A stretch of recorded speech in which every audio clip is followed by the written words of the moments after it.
Hello दोस्तों, आप सभी का अपने YouTube चैनल एसएस क्लासेस पे स्वागत है। तो आज अपने आगे वाला टेस्ट 13 नंबर टेस्ट करने जा रहे हैं एसएससी जीडी का, जो 1 फरवरी 2023 की थर्ड शिफ्ट का पेपर था।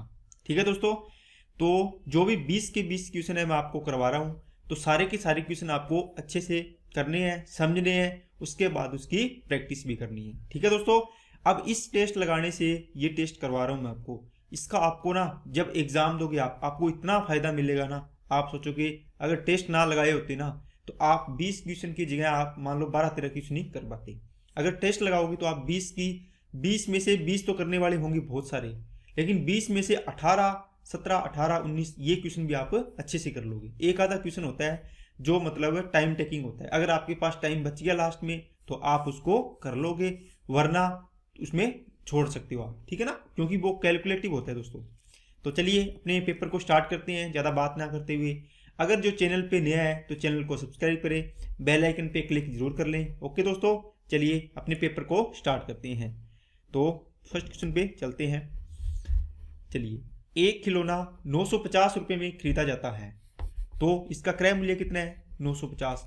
तो सीपी और एक एसपी 950 रुपये में खरीदा जाता है, कितने में? 1140 रुपये में बेचा जाता है। बिल्कुल आसान सा क्वेश्चन है दोस्तों, 1140 रुपये में बेचा जाता है। तो ये 1140 आ गया। जीरो से जीरो काट लो, 19 पाँचे 95, 19 छिका 114। अब ये सिंपल बन गया, 5 की चीज 6 में बेच रही हो, कितने का लाभ हो रहा है? 1 का। कितने पर? 5 पर। गुना में क्या आएगा? 100%। ओके दोस्तों, तो इसका आ गया दोस्तों 20% प्रॉफिट। ओके, ये मैंने रेशियो बना के कर लिया। वैसे आप यहाँ से कर सकते हो, 950 की चीज 1140 में बेच रहे हो तो वहां से आप डिफरेंस निकाल के नीचे 950 आ जाएगा, ऊपर आ जाएगा डिफरेंस इनका, है ना, प्रॉफिट कितना है इंटू में 100 आ जाएगा। वैसे भी कर सकते हो, लेकिन रेशियो बना लोगे तो आप जल्दी हो जाता है। चलिए दोस्तों नेक्स्ट पे क्या है सवाल। नेक्स्ट क्वेश्चन है दोस्तों आपके पास,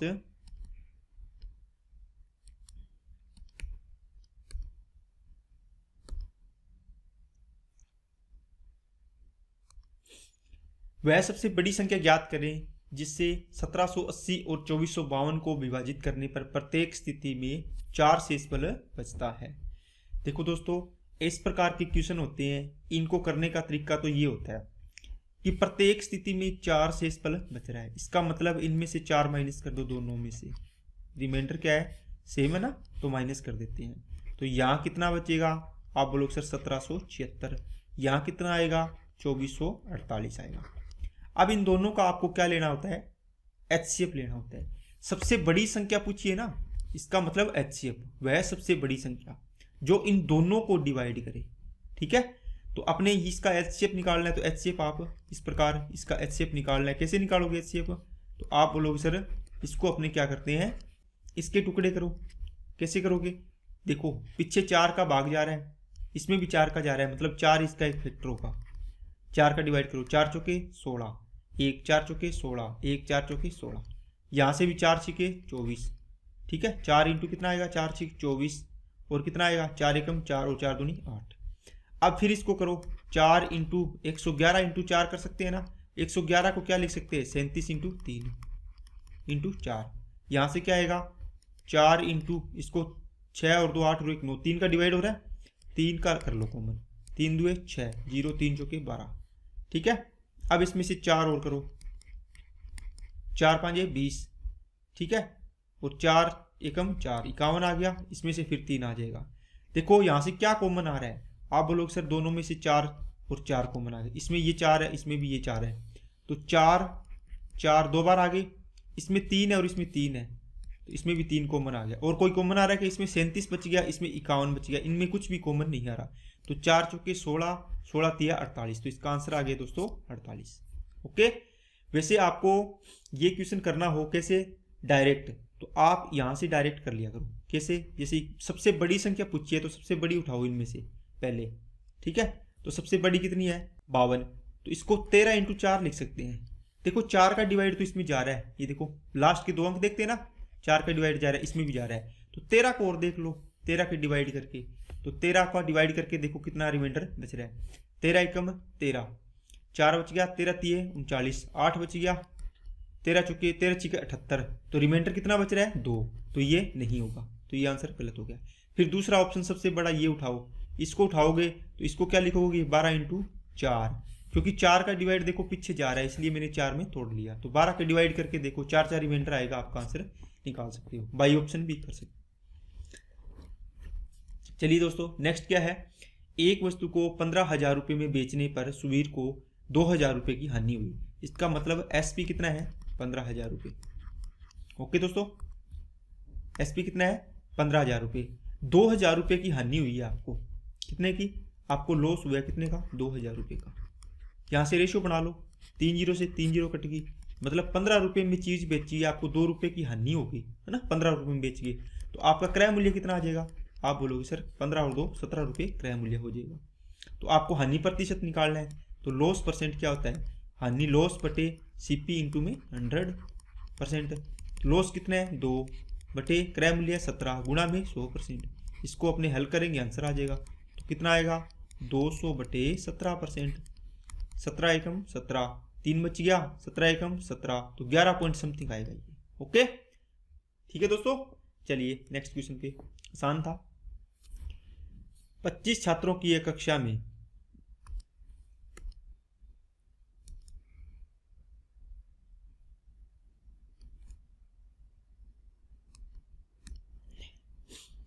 25 छात्रों की एक कक्षा के भूगोल की परीक्षा में औसत अंक 64 है।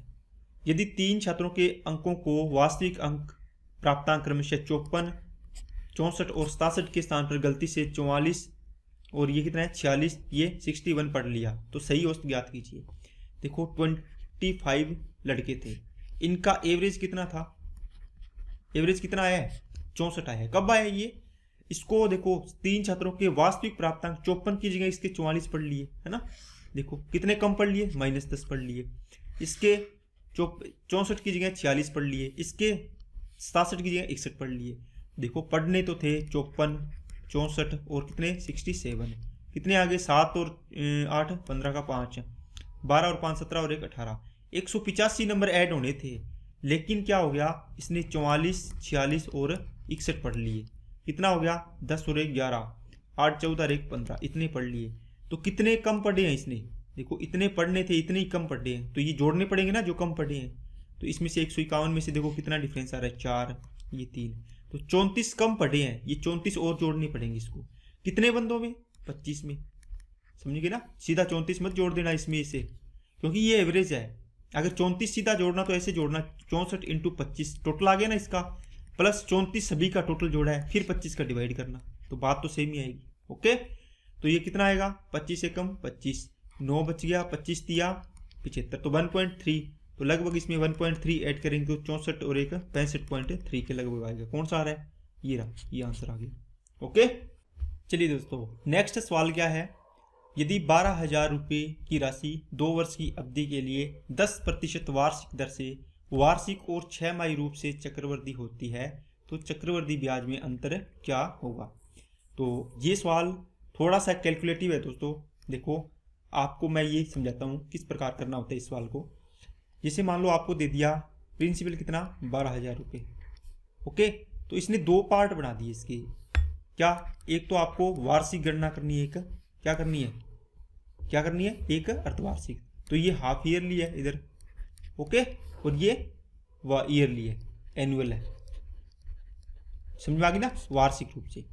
तो ये 10% दर दे रखी है, कितने साल के लिए 2 साल के लिए, तो इसकी इफेक्टिव रेट आप निकालना जानते होंगे, कैसे निकालते हैं दोस्तों, x + y + xy/100, इसका मतलब 10 + 10 + 10 × 10/100, यहाँ से इसको सोल्व करोगे तो कितना आएगा 21% आएगा।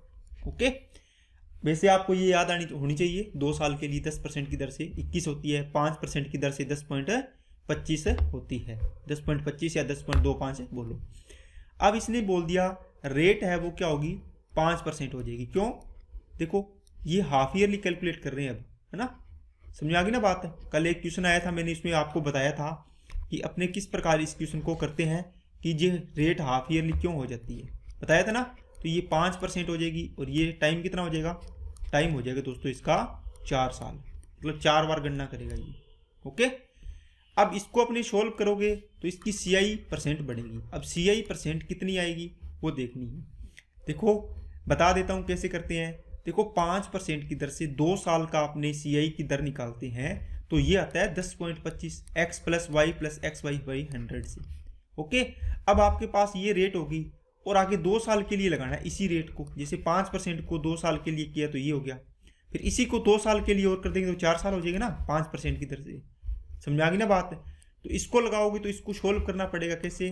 देखो 10.25 प्लस 10.25 प्लस 10.25 इंटू 10.25 बटे में क्या आएगा 100। बच्चों x plus y plus x y by 100 है, बस कुछ नहीं है। इसको सोल्व करना है। ये देखो कितना हो जाएगा 10 और 10 20.50 5 जीरो होगी ना, ठीक है। ये इसको गुणा करना है। अब यहाँ पर आके बच्चे क्या करते हैं, कंफ्यूज हो जाते हैं कि सर इतना बड़ा गुणा कैसे करेंगे। अरे आप मेरे को एक चीज़ बताओ, क्या आपने ये चीज़ नहीं सीखी क्या? 5 देखो 25 का स्क्वायर करना है। मैंने बताया कि इकाई अंक कितना है 5, तो 5 की स्क्वायर कर दो। जो भी इसके अलावा बच गया इसका इसके आगे वाले अंक से गुणा कर दो, 2 3 6। तो यहाँ पर भी लगा लो ना 100। देखो कितना है 125 का होल स्क्वायर ही है ना, 1025 का सॉरी। तो 5 का स्क्वायर करो कितना आएगा 25 आएगा।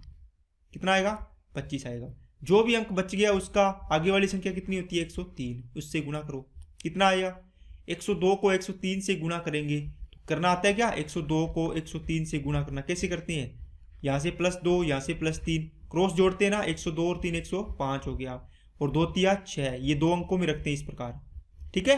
तो 105 और 0 6 आ जाएगा। कितने अंक थे, 2 अंक यहाँ थे तो कितना हो जाएगा 0.4 होगी ना, 4 और 2 0 ये होगी तो 6 होगी, 1 2 3 4 5 6, तो 1 पॉइंट समथिंग आ जाएगा, 1.05 तक की ले लो चलो। तो 20 पॉइंट कितना आ गया, सॉरी 21 पॉइंट दोस्तों, 21 पॉइंट कितना आ गया 5.5%। तो ये आ गई 21.55%। अब बोला है कि इन दोनों का डिफरेंस बताओ, कितना डिफरेंस है। आप बोलोगे सर 0.55% इसका डिफरेंस है। कितने का, 12,000 का। बस यहाँ से इसको कैलकुलेट करेंगे तो आपका आंसर आएगा 66 रुपये। ठीक है दोस्तों, इस प्रकार इस क्वेश्चन का आंसर करना था। चलिए नेक्स्ट पे। नेक्स्ट अपने पास क्या है, x रुपये की धनराशि 3 वर्ष पहले 5% वार्षिक चक्रवृद्धि ब्याज दर पर उधार ली गई, जहां ब्याज वार्षिक रूप से चक्रवृद्धि था। यदि उधार ली गई धनराशि का वर्तमान मान 18,522 रुपये है तो x का मान ज्ञात कीजिए। मान लो x रुपये की कोई धनराशि, मतलब आपने मूलधन लिया था, कोई भी आपने राशि उधार ली, आपने 5% की दर से कितने साल के लिए, 3 साल के लिए उधार ली थी, ठीक है। कितने रुपये राशि, इसने x बोल दिया, x ना बोलता कोई राशि बोलता तो अपने p मान लेते हैं, बात सेम ही है। अब राशि इतनी होगी, इसका मतलब ये मिश्रधन हो गया, ठीक है। वर्तमान में इतनी राशि है ये। तो अपने को कैसे निकालना है, देखो 5% की फ्रैक्शन वैल्यू होती है 1/20। तो क्या होगा, 20 से कोई धन था वो 21 हो गया। ये 1 साल का है, जो भी अपने 5%, ये देखो यहाँ पे लिखा है वार्षिक, ये 1 साल का है। आपको बोला है कितने साल के लिए, 3 साल के लिए। तो जब भी चक्रवृद्धि ब्याज होता है तो पावर 3 कर दिया करो 3 साल के लिए, 2 साल के लिए पावर 2 हो जाएगी। तो कितना हो जाएगा, 20 की क्यूब 8000, 21 की क्यूब कितना हो जाएगा 9261। आपको कौन सी वैल्यू दी है, ये मूलधन था, ये क्या है मिश्रधन अमाउंट है। तो मूलधन दिया था x रुपये, है ना, x है, ये तो दी नहीं है। आपको ये वैल्यू दी है कितनी, 18,522। आपको ये फाइंड करनी है, कितनी मानी है x। तो 18,522 कितना गुना हो रहा है, 2 गुना। इसको भी 2 गुना कर दो, कितना हो जाएगा 16,000 रुपये। ओके, तो ये आपका आंसर आ गया। ठीक है दोस्तों, चलिए नेक्स्ट पे क्या सवाल है। एक गोल्फ क्लब में 90% पुरुष है। देखो 100% टोटल जनसंख्या है, मान लो ग्रुप है जो भी, तो इसमें मेल है 90%। ओके, तो 10% कौन होगी, महिलाएं, फीमेल, शेष महिलाएं हैं। पुरुषों की औसत ऊंचाई कितनी है 170 सेमी, ये एवरेज है, इनकी हाइट है। ओके, महिलाओं की औसत ऊंचाई कितनी है 165 सेंटीमीटर, ये एवरेज है। क्लब के सदस्यों की औसत ऊंचाई ज्ञात कीजिए। देखो दोस्तों, कुछ लोग हैं इसमें, 90% कौन है, देखो 90% है, इसको अपने परसेंटेज और 0 से 0 कट गया, इसका मतलब इनकी संख्या का अनुपात कितना आ गया, संख्या का 9 है पुरुष, तो महिलाएं कितनी है 1, है ना। तो 9 पुरुषों का टोटल कितना हो जाएगा, इनका गुणा करेंगे। क्या नहीं होता क्या, एवरेज इंटू क्या होता है संख्या बराबर में योग आता है टोटल। ओके, तो यहां से कितना आएगा 9 इंटू 170, ये आ गया पुरुषों का, प्लस महिलाओं का और जोड़ लो कितना 165 इंटू 1, और बटे में अब देखो आपने टोटल लिख लिया, पुरुषों का और महिलाओं का टोटल जोड़ लिया। अब आपको पूछा कि सभी का औसत, सभी कितनी है 9 और 1 10, तो 10 का डिवाइड कर दो, इसमें कितना आएगा, यहां से काट लो कितना आएगा। अगर 10 का डिवाइड कर रहे हो ना, बीच में प्लस है तो सभी में भाग देना होता है। देखो इसमें तो ये 0 कट गया, इसमें नहीं है तो इसमें 16.5 हो जाएगा, हो गया ना, अब कट गया। 17 में 153, ये कितना आ गया 16.5, जोड़ दो 5, ये 9, ये 6, ये 3, 169.5। ओके, चलिए दोस्तों नेक्स्ट पे, 25% की छूट देने के बाद एक वस्तु का विक्रय मूल्य 9510 रुपये है, तो वस्तु का अंकित मूल्य ज्ञात कीजिए। देखो दोस्तों 25% की छूट का मतलब हो गया कितना, 5 रुपये की चीज जो उस पर मार्क प्राइस था उसको 4 रुपये में बेचा, ये मार्क प्राइस था, ये और एक ये विक्रय मूल्य था। आपको ये विक्रय मूल्य दिया कितना 9510, आपको पूछे इसकी वैल्यू कितनी आएगी, तो कितनी आएगी, सॉरी 25% की फ्रैक्शन कितनी होती है 1/4, तो 4 से कितनी हो जाएगी दोस्तों 3 की वैल्यू आपको दिया है 9510। ओके, ये आपको ज्ञात करनी है। कैसे करोगे, 9510 वैल्यू है किसकी 3 की, आपको 4 की वैल्यू फाइंड करनी है। 3 तिया 9, 3 एकम 3, 3 सते 21, 0 कितना आएगा 0, 4 सते 28, कितना आ रहा है 8 किस में आ रहा है 80, ये 80, ये आंसर हो गया, आगे करना ही नहीं पड़ेगा। इस प्रकार आपको इसमें टाइम बचाना है। चलिए नेक्स्ट पे, चलिए दोस्तों, रीता एक काम को 14 दिनों में कर सकती है, गीता उसी काम को 21 दिन में कर सकती है। रीता और गीता उसी कार्य को एक साथ पूरा करने में कितने दिन लेगी। दोस्तों जब भी इस प्रकार का क्वेश्चन हो कि रीता इतने दिन में, गीता इतने दिन में, तो आप क्या किया करो, ऊपर इनका गुणा कर दिया करो और नीचे इनको जोड़ दिया करो, ठीक है, तो इन दोनों का काम आ जाएगा, क्योंकि दोनों का किया ना आपने, तो रीता प्लस गीता का आ जाएगा, शॉर्ट फॉर्म है ये इसका। ऊपर बच गया 14, 21, नीचे कितना हो गया 35, 7 5 35, 7 तिया 21, 14 7 98, बट्टे में कितना आएगा 5, इतने सॉरी इतने ही आएगा ना, 7 5 7 3 21 आएगा, तो 14 3 42, बट्टे कितना आएगा 5, तो 8 और 5 होके 20, तो 8.4 आंसर आ जाएगा इसका। ओके, वैसे इसको अपने एलसीएम लेके करना है तो इस प्रकार कर सकते हो, इनका एलसीएम कितना आएगा 84, तो ये 14 छिके 84, 21 चौके 84, ठीक है, टोटल लड्डू खाने 84, ये 6 खाती है, ये 4 खाती है एक दिन में, तो कितने दिन लगेंगे, ये कर दो 8.4 आ जाएगा। दोनों तरीके आपको बता दिए। चलिए नेक्स्ट पे, एक घनाभ का कुल पृष्ठीय क्षेत्रफल 4200 सेंटीमीटर स्क्वायर है। दोस्तों घनाभ का संपूर्ण पृष्ठीय या कुल पृष्ठीय क्षेत्रफल होता है 2 इंटू लंबाई इंटू चौड़ाई प्लस चौड़ाई इंटू ऊंचाई प्लस ऊंचाई इंटू लंबाई, बराबर कितना दिया हुआ है 4200 सेंटीमीटर स्क्वायर। तो L B plus B H plus H L कितना आ गया आपके पास है 2100 आ गया। यदि घनाभ की लंबाई और चौड़ाई ये है तो घनाभ की ऊंचाई ज्ञात करनी है, तो बस वैल्यू पुट करनी है, लंबाई चौड़ाई 15 into 16 plus 16 into H plus H into कितना आ जाएगा 15 बराबर में 2100। यहाँ से सभी से क्या कॉमन आ रहा है कुछ नहीं आ रहा कॉमन, तो 16 15 का गुणा करेंगे तो कितना आता है 240 आएगा, है ना, और ये गुणा देखो 16H और 15H कितना हो जाएगा 31H इक्वल टू 240, इसमें से माइनस करना है क्यों इधर जाएगा ना, 0 6 10 में से 2 गया 8 और ये 1 31 छिके 186, तो H की वैल्यू कितनी आ गई दोस्तों 60 सेंटीमीटर। ओके, चलिए नेक्स्ट पे, नेक्स्ट क्वेश्चन क्या है, 4 प्लस 2√3 और 6 माइनस 3√3 का मध्य अनुपाती ज्ञात कीजिए। दोस्तों मध्य अनुपाती का बहुत क्वेश्चन आ रहे हैं और आपको पता है दो संख्याएं हैं a और b, a एंड b का मध्य अनुपाती क्या होता है a इंटू b का अंडर रूट। तो 4 प्लस 2 अंडर रूट 3 और 6 माइनस 3 अंडर रूट 3, इनका क्या करना है, दोनों संख्याएं हैं, एक संख्या ये है एक ये है, इनका गुणा करना है और अंडर रूट निकालना है। इनको गुणा करो 4 छिके 24 माइनस 4 तिया 12√3, ओके, और ये कितना आएगा 2 छिके 12√3 और 2 तिये 6√3 और 3 गुणा होगा 3 आ जाएगा। ये कट गया इससे, सॉरी ये प्लस आना था क्या, ये प्लस था, ये कट गया ना इससे, 24 में से 18 गया तो कितना आ जाएगा 6, इसका मतलब √6 आ गया। बात समझ आई ना, ये रूट के अंदर चल रहा था ना तो √6 आ गया बच के यहाँ पे, तो आंसर आ जाएगा इसका डी। चलिए नेक्स्ट पे, यदि पेट्रोल की कीमत में 40% की वृद्धि होती है तो इसकी खपत में कितने प्रतिशत की कम किया जाना चाहिए ताकि पेट्रोल खर्च समान रहे। देखो 40% क्या है, ये प्राइस का रेशियो है, तो प्राइस का रेशियो बनाना इसका 2/5 होती है फ्रैक्शन।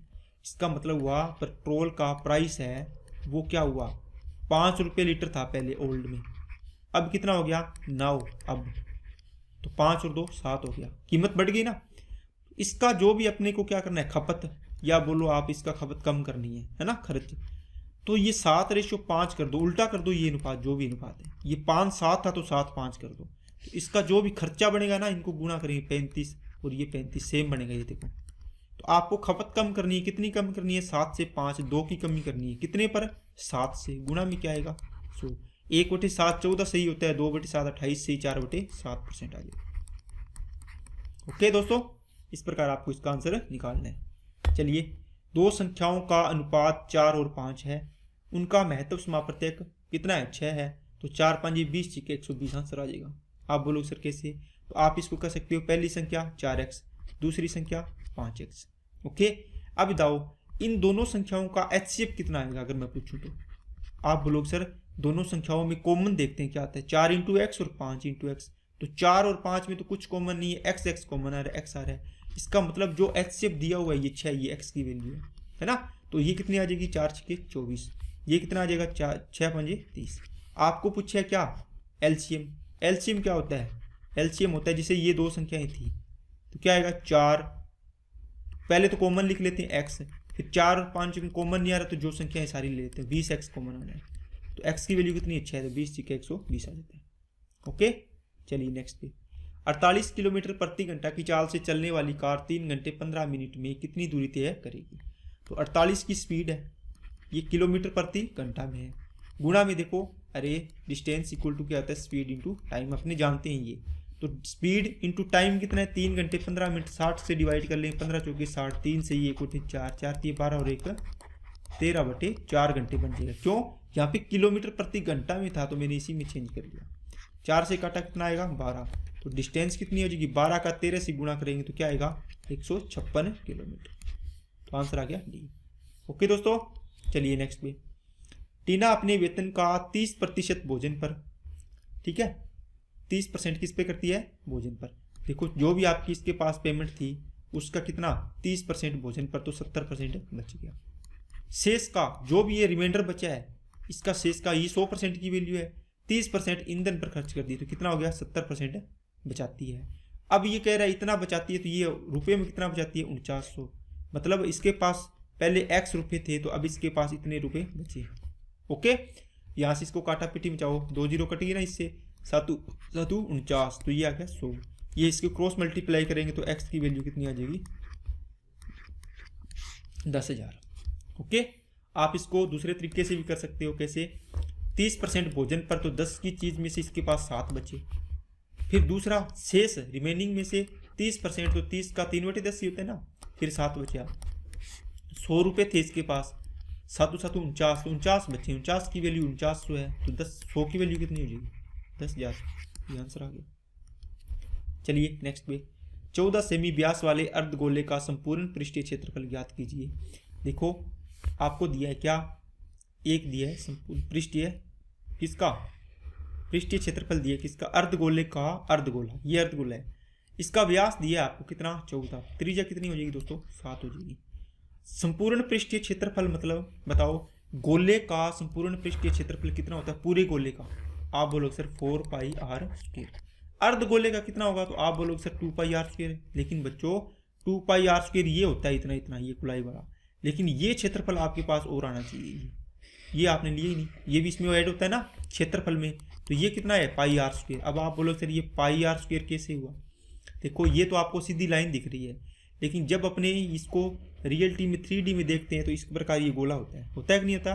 जिस प्रकार आप तरबूज को काटते हो तो उसको बीच में से काट के देखना, तो उसका एरिया नहीं आएगा क्या आपको उस पर पेंट करना हो, धोना हो उसको, तो आप चारों तरफ से धो लोगे, यहाँ से देखो यहाँ से धो लिया आपने चारों तरफ से, क्या ऊपर से नहीं धोगे क्या, यहाँ से, है ना।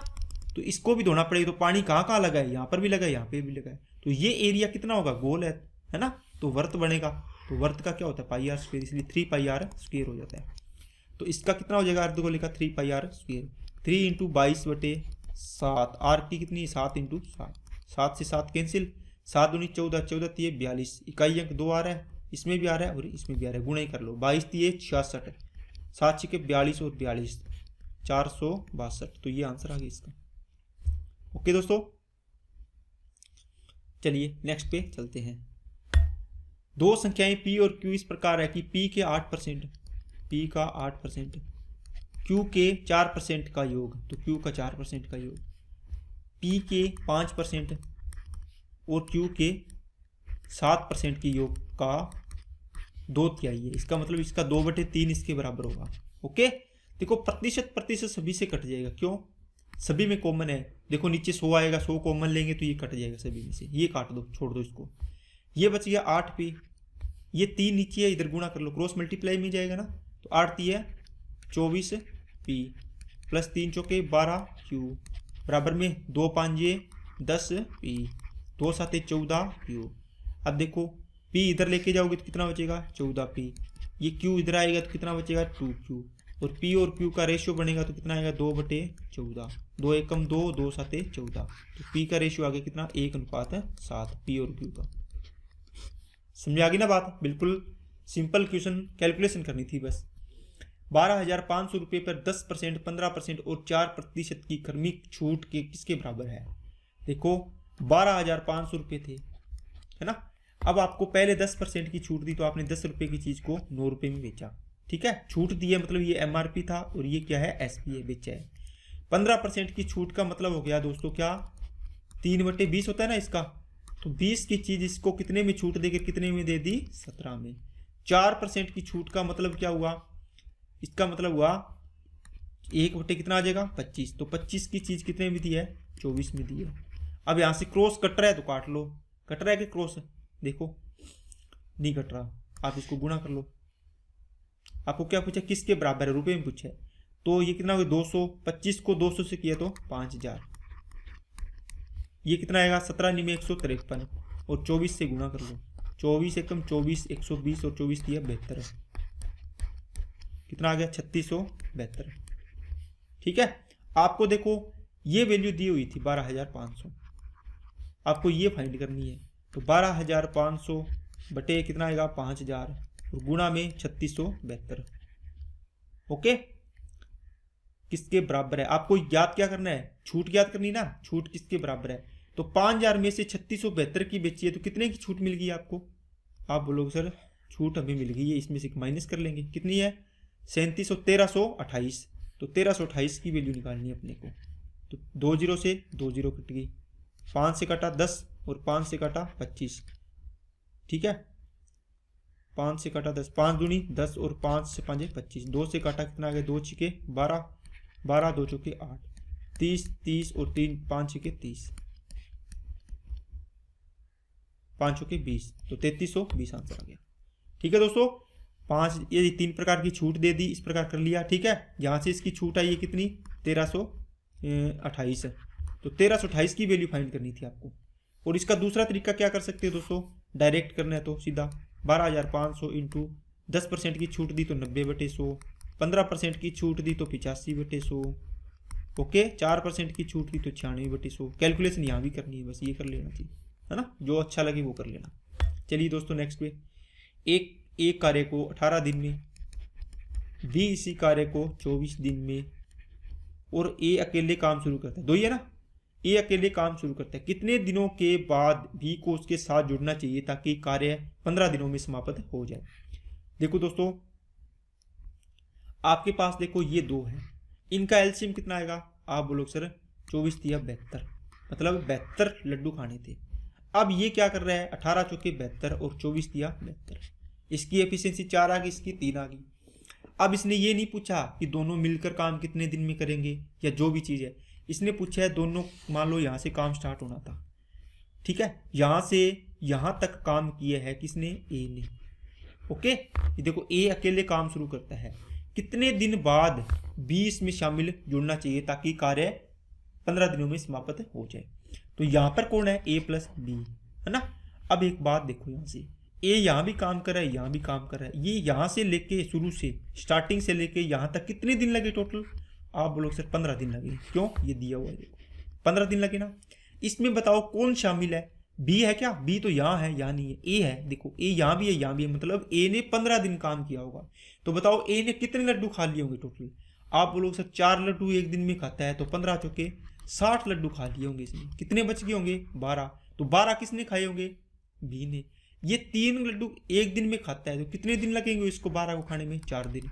इसका मतलब हो गया ये 4 दिन ही लास्ट में काम किया है, ये 4 दिन का टाइम है इतना। तो मतलब कितने दिन बाद आया, तो 11 दिन बाद आया। देखो टोटल 15 दिन थे ना, तो इसका आंसर आ जाएगा 11। चलिए नेक्स्ट पे। अब देखो आपके सारे के सारे क्वेश्चन हो गए दोस्तों। अब ये क्वेश्चन है, ये क्वेश्चन ऐसा है जैसे मैंने आपको पहले ही बताया था कि अगर आपके पास टाइम बचता है तो आप इस क्वेश्चन को कर सकते हो, वरना इस क्वेश्चन को आप शुरू में मत लेके बैठ जाना, पूरा पेपर आपका खराब हो जाएगा। क्योंकि ये क्वेश्चन लैंग्वेज देखो कितनी बड़ी है ना। क्वेश्चन आसान है लेकिन लैंग्वेज बड़ी है, और शुरू में लेके बैठ गए और ना हुआ तो आपका पेपर सारा खराब हो जाएगा। इसलिए इस क्वेश्चन को अगर लास्ट में करना, अगर टाइम बचे तो, ना बचे तो कोई दिक्कत नहीं, एक आधा क्वेश्चन छोड़ सकते हो आप। मैंने बोला ना 18-19 क्वेश्चन अपने सारे करते हैं, एक आधा क्वेश्चन होते हैं अगर टफ आ गए तो आप छोड़ सकते हो। देखिए अपने क्या करेंगे, इसको देखते करवाता हूं मैं तो आपको।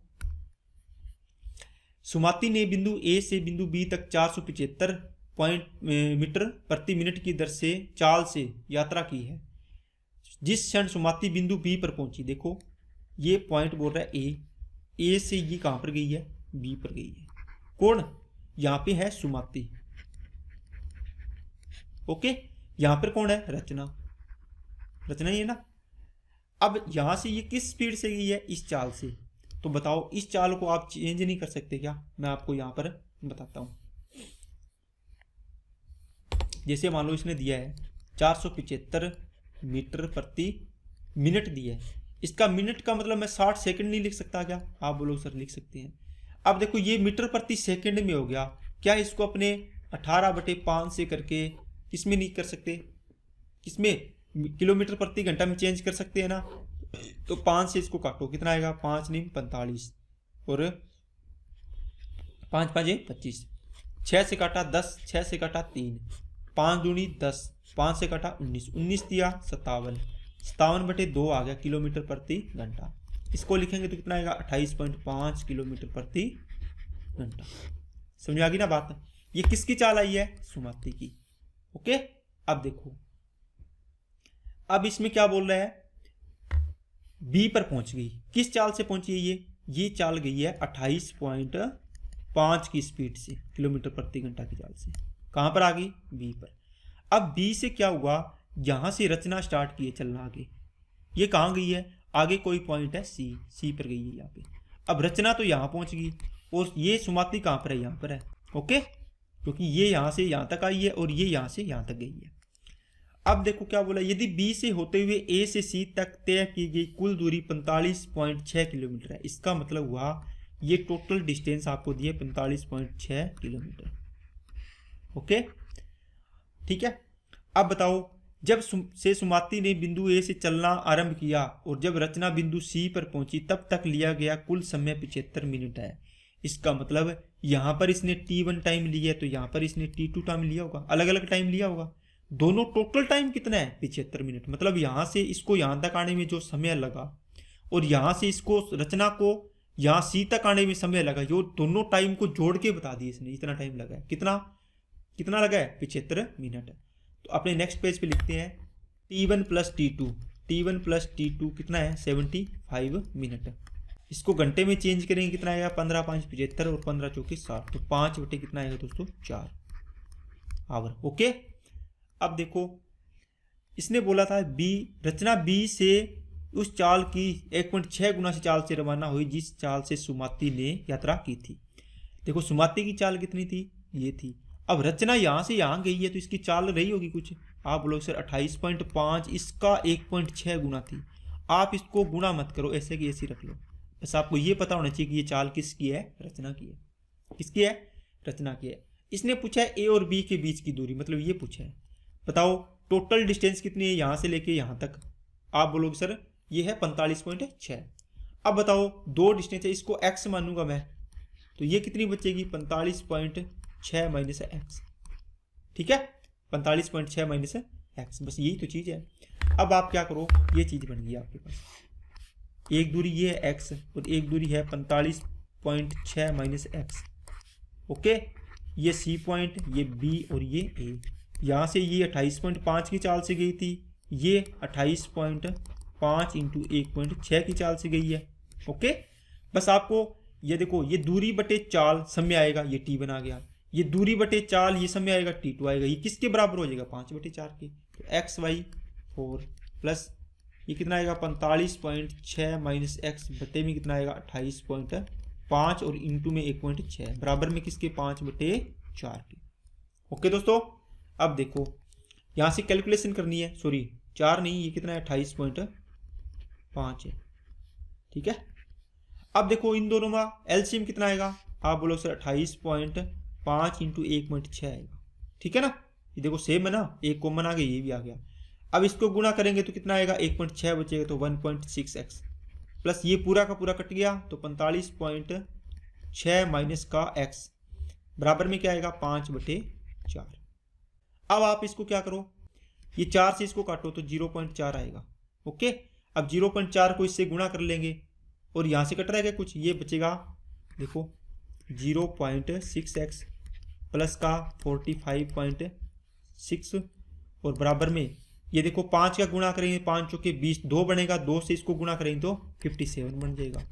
और 0.6x इक्वल टू ये इधर जाके माइनस करो 45.6, तो ये बचेगा 4 1 और ये कितना आ गया 1, 11.4। देखो एक 11.4 बटे 0.6, ये पॉइंट से पॉइंट कट गया, ये 6 से काटेंगे तो x की वैल्यू आ गई 19। ओके, तो ये आपको निकालनी थी, इसने a से b की दूरी पूछी थी, आपकी आ गई x की वैल्यू 19। बात समझ आई क्या? चलिए, आपके पास ये क्वेश्चन था लास्ट, आपको करवा दिया मैंने। तो इस प्रकार के क्वेश्चन है दोस्तों, आपको सारे के सारे क्वेश्चन ही सिंपल नहीं मिलेंगे, कुछ क्वेश्चन होंगे जो टाइम टेकिंग होंगे, कैलकुलेटिव होंगे, क्योंकि इसमें आपको कैलकुलेशन बना दी इसने थोड़ा सा लंबा करके, बाकी क्वेश्चन आसान है। ठीक है, बाकी ये टाइम एंड वर्क में और इसमें किस में, ये जो नाव एंड धारा होती है इसमें आप करते ही हो ना, इतनी दूरी है उसके बाद इतनी दूरी ये है वापिस आया है, क्वेश्चन सेम है, लेकिन इसको थोड़ी सी लैंग्वेज आपको बड़ी बना दी तो थोड़ा सा डर लगता है। ठीक है, तो अगर टाइम बचता है तो आप इस प्रकार के क्वेश्चन किया करो, नहीं तो आप एक बार छोड़ दिया करो, शुरू में मत लेके बैठना ऐसे क्वेश्चन। तो आज के लिए इतना ही रखते हैं दोस्तों। अगर वीडियो पसंद आई तो लाइक करें, चैनल को सब्सक्राइब जरूर करें और बेल आइकन पे क्लिक जरूर कर लें। Okay, thank you.